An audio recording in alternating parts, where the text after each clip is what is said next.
કૃષ્ણ, જૈનિશ કિચનમાં આપનું સ્વાગત છે। તો અત્યારે ચાલી રહ્યો છે શિયાળો। શિયાળામાં મેથી એકદમ સરસ આવે છે અત્યારે। તો આજે આપણે બનાવવાના છે શિયાળા સ્પેશિયલ મેથીના ગોટા, અને એ પણ આપણે ઝડપથી બની જાય એવી રીતે બનાવશું, અને તોય ટેસ્ટી બનશે, એકદમ પોચા રૂ જેવા। તો ચાલો હવે ઝડપથી આપણે મેથીના ગોટા બનાવીએ।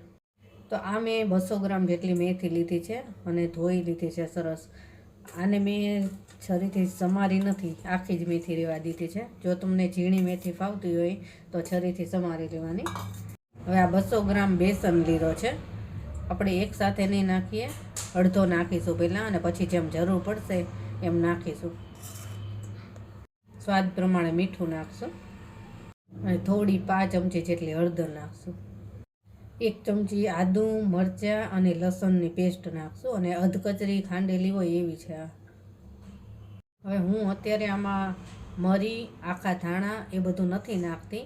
જો તમને ફાવતા હોય તો આખા ધાણા અને મરીનો પાવડર અધકચરો ખાંડેલો હોય ને એવો 1 ચમચી નાખી શકાય, પણ હું નથી નાખતી। તમને ફાવતા હોય તો નાખી શકાય। તો આ બધું પહેલાં આપણે મિક્સ કરી લઈશું, અને પછી પાણી નાખશું। ચણાનો લોટ જેમ જેમ જરૂર પડતી જશે એમ આપણે નાખતા જઈશું। તો મિક્સ થઈ ગયું છે, હવે થોડું થોડું પાણી એડ કરતા જઈશું અને મિક્સ કરવાનું છે। પહેલાં આપણે થોડું જ નાખશું, 1/2 ગ્લાસ જેટલું। આને મિક્સ કરી લઈએ, પછી જરૂર પડે એમ નાખવાનું છે।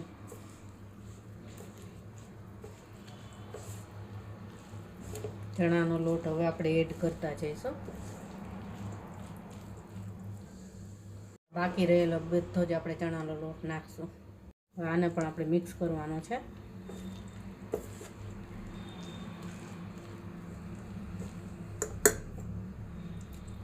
આ બેટર આપણે બહુ જાડું પણ નહીં અને બહુ પાતળું નહીં, એવું મીડિયમ બનાવવાનું છે।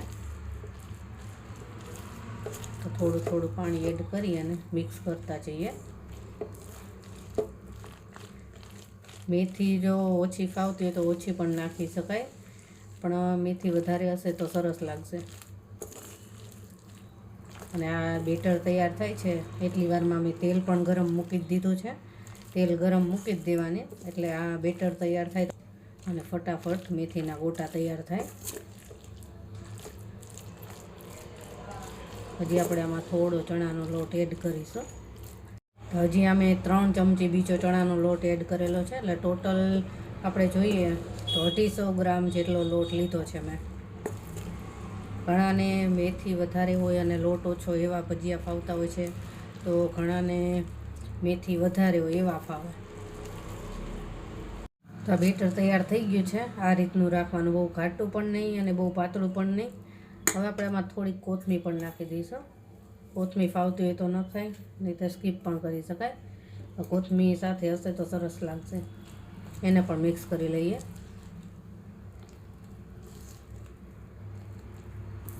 હવે આ મેં 1/2 ચમચી જેટલો સોડા લીધો છે, સોડા નાખશું, અને ઉપર થોડું પાણી નાખશું એક્ટિવ કરવા માટે, અને આને મિક્સ કરી લેવાનું છે। આ બેટરમાં જો તમારે થોડુંક લીંબુ અને ખાંડ પણ એડ કરવા હોય તો કરી શકાય, પણ હું એ કાંઈ પણ વસ્તુ નથી નાખતી, તો પણ આ મેથીના ગોટા છે ને એકદમ ટેસ્ટી બને છે। સાદા, સિમ્પલ, ઝડપથી બની જાય એવા, અને તો પણ ટેસ્ટી। અને એકદમ સરસ મિક્સ કરવાનું છે। તો સરસ મિક્સ થઈ ગયું છે, અને તેલ પણ ગરમ થઈ ગયું છે। તો હવે આપણે મેથીના ગોટા તળી લઈએ।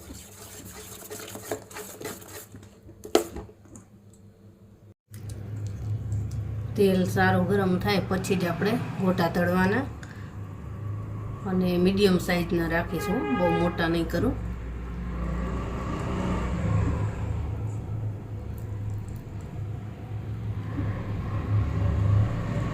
અને શરૂઆતમાં ગેસ આપણે થોડી વાર માટે ધીમો રાખીશું, પછી ફૂલ કરીશું। ધીમા તાપે થોડી વાર થશે ને એટલે અંદરથી પણ સરસ પાકી જશે।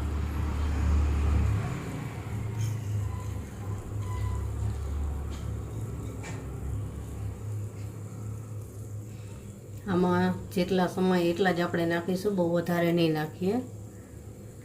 તો મેથીના ગોટા તળાઈને જાતે જ ઉપર આવી ગયા છે। હવે આપણે ધીમા હાથે અને ફેરવીશું.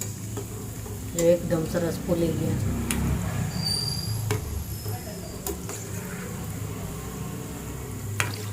થોડા ગોલ્ડન થાય ત્યાં સુધી આને થવા દેવાના છે.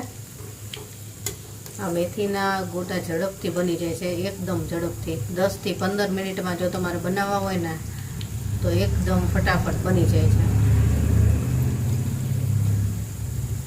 અને સ્વાદમાં પણ સરસ એકદમ.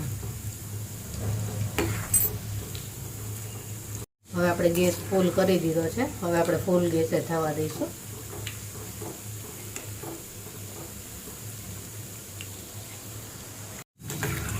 તો બસ હવે આ જો મેથીના ગોટા તૈયાર થઈ ગયા છે.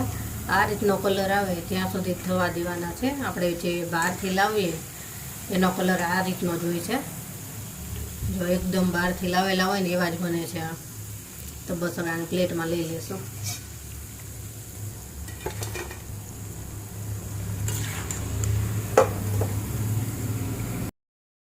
તો મેથીના ગોટા બનીને તૈયાર છે.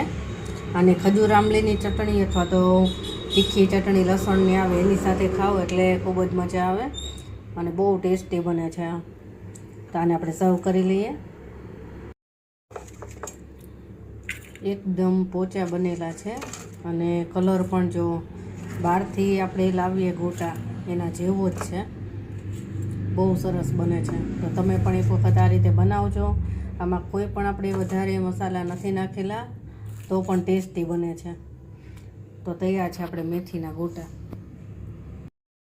તો મેથીના ગોટા હું તમને અંદરથી તોડીને પણ બતાવું કે કેવા થયા છે. જો એકદમ સરસ જાળીદાર અને સરસ થયા છે, પોચા રૂ જેવા. તો જો તમને મારી આ રેસીપી પસંદ આવી હોય તો મારી ચેનલને લાઇક, શેર અને સબસ્ક્રાઈબ જરૂરથી કરજો અને બાજુમાં આપેલ બેલ આઇકોન પણ દબાવજો જેથી કરીને મારી કોઈ પણ નવી રેસીપી હશે તો તમારા સુધી સૌથી પહેલાં પહોંચશે. તો સર ચલો બાય, ફરી મળીશું નવી રેસીપી સાથે.